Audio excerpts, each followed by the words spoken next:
Pakinggan ang sigaw, ang galing ng Pinoy laging natatanaw. Katulad ni Alex sa laro ay sikat, sa bawat tagumpay mundo'y namumulat. Dahil tayo ang ginulat ang mundo, mga kwentong inspirasyon buo ang puso. Ginulat ang mundo,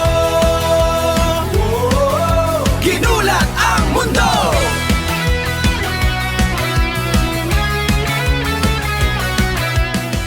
Kagulat World, pinag-usapan ng buong mundo. Si Alexandra Ella, ang Pinoy tennis superstar muling sentro ng atensyon, this time sa California para sa BNP Paribas Open sa Indian Wells.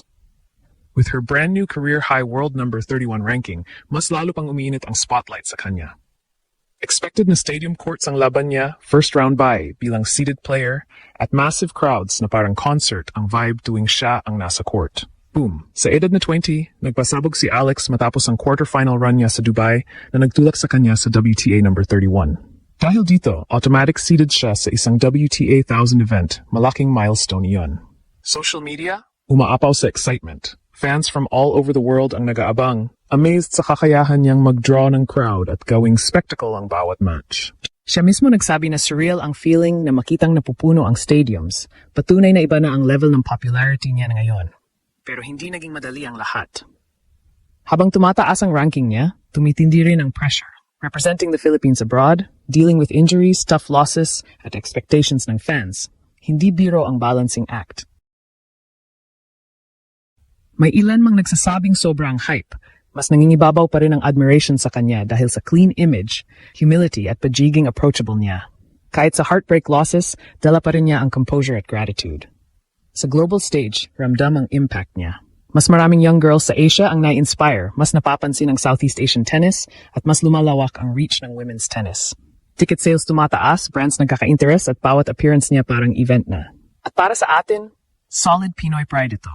Si Alex, dugong Pilipino, patuloy na nagpapakita na kaya nating makipagsabayan sa pinakamalaki at pinakamahuhusay. Ang tanong ngayon, ano ang susunod na pasabog niya sa Indian Wells? Pinag-uusapan sa buong mundo. Si Alexandra Ella, ang Pinoy tennis superstar, muling nasa sentro ng global spotlight habang papalapit ang BNP Paribas Open sa Indian Wells, California. With her newly achieved career-high world number 31 ranking, mas lalong lumakas ang buzz sa pangalan niya. Hindi na lang siya basta participant sa isang WTA 1000 event. Isa na siyang seeded player with a first-round bye, guaranteed main stadium exposure, at inaasahang maglalaro sa harap ng libo-libong fans. Sa edad na 20, nasa ganitong level na siya ng career at ramdam na ramdam ang shift mula rising prospect to certified main attraction. Ang quarterfinal run niya sa Dubai ang naging malaking turning point. Doon niya naipon ang crucial ranking points na nagtulak sa kanya sa number 31 sa WTA standings. At dahil dito, mas nagbago ang positioning niya sa tour. Kapag seeded ka sa isang WTA 1000 event tulad ng Indian Wells, iba ang treatment. Mas favorable ang draw, mas mataas ang visibility, at mas malaki ang expectation. Hindi lang ranking ang tumaas, pati ang anticipation ng fans worldwide. Social media is exploding with excitement. Clips ng matches niya, practice sessions, at interviews ay mabilis mag-trend. May kakaiba sa energy kapag si Alex ang nasa court, parang may concert atmosphere. Siya mismo nag-share kung gaano ka-surreal makita ang stadiums na napupuno tuwing siya ang naglalaro. Para sa isang Filipina athlete na galing sa isang bansa na hindi traditionally powerhouse sa tennis, napakalaking bagay nito. Hindi lang siya nagre-represent ng sarili niya. Dala niya ang bandera ng Pilipinas at ng Southeast Asia. Pero sa likod ng spotlight, hindi biro ang pressure. Habang tumataas ang ranking, tumitindi rin ang scrutiny. May mga nagsasabi na masyadong mabilis ang hype na kailangan pa ng mas maraming titles para ma-justify ang buzz. Pero mas nangingibabaw pa rin ang respeto sa kanya dahil sa professionalism at humility niya. Wala kang maririnig na controversy, walang drama, puro trabaho at focus sa improvement. Kahit sa losses, nagpapasalamat pa rin siya sa crowd at sa supporters. Yon ang dahilan kung bakit mas lalong nagiging invested ang fans sa journey niya. Training abroad sa Rafa Nadal Academy, constant travel across continents, jet lag, at physical demands ng tour. Lahat yon parte ng grind. May injuries, may tough exits, may heartbreaking matches laban sa higher-ranked opponents. Pero bawat setback, ginawa niyang fuel. Hindi siya yung tipo na madadala ng pressure. Mas lalo siyang tumitibay kapag hinahamon. Ang Indian Wells ngayon ay hindi lang basta tournament para kay Alex. Ito ay stage kung saan masusubok ang kanyang bagong status bilang top 31 player sa mundo. At kung pagbabasehan ang momentum niya ngayon, mukhang handa siyang yakapin ang mas malaking spotlight. Habang papalapit ang kanyang debut bilang seeded player sa Indian Wells, mas lalo pang umiinit ang global impact ni Alexandra Ala. Hindi na lang tennis insiders ang nag-uusap tungkol sa kanya. Mainstream sports media, diaspora communities at young athletes sa Asia ang sabay-sabay na nakatutok. Ang pagiging world number 31 ay hindi lang ranking achievement. Isa itong gateway sa mas malaking opportunities. Mas madalas na siyang mapapanood sa primetime slots, mas malalaking courts at mas mataas na kalidad ng kalaban.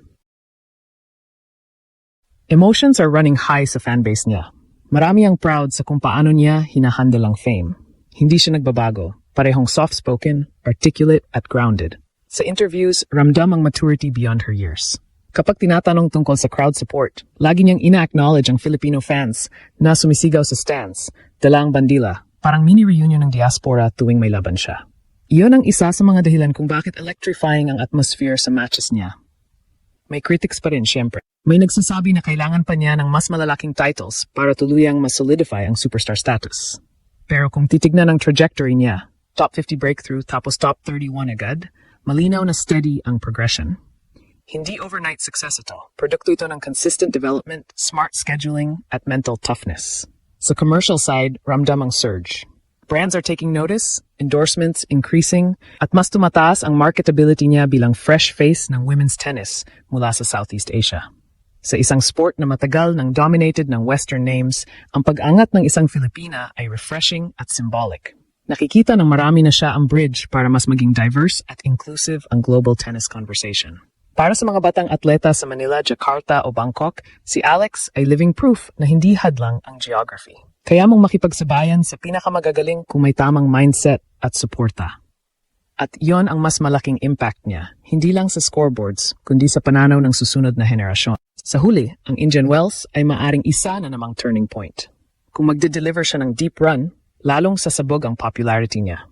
Pero kahit ano pa ang maging resulta, isang bagay ang malinaw. Ang Ela phenomenon ay hindi na temporary hype. Isa na itong movement. At habang patuloy siyang umaakyat, dala niya ang pangarap ng isang bansa na gustong maniwala na kaya nating mangibabaw sa world stage. Sa kabuuan, ang pagpasok ni Alexandra Ala sa Indian Wells bilang world number 31 ay simbolo ng bagong yugto sa kanyang career. Hindi na siya basta promising talent. Isa na siyang certified main draw attraction na kayang magpuno ng stadium at magdala ng global attention. Mula sa Dubai breakthrough hanggang sa pagiging seeded sa isang WTA 1000 event, malinaw ang steady at well-earned progression niya sa Pro Tour. Oo. May pressure, may critics, at may expectations na dala ang pagiging mukha ng Philippine tennis. Pero sa bawat hamon, mas lalo niyang pinapakita ang maturity at composure na bihira sa isang 20-year-old athlete. Hindi lang rankings ang tumataas, pati ang impact niya sa fans, sa Southeast Asia, at sa women's tennis overall. Ano man ang maging resulta sa Indian Wells, isang bagay ang sigurado. Hindi na simpleng hype ang Iala phenomenon. Isa na itong global presence. At habang patuloy siyang lumalaban sa pinakamalaking stage, dala niya ang buong Pilipinas na naniniwala na mas marami pang pasabog ang darating.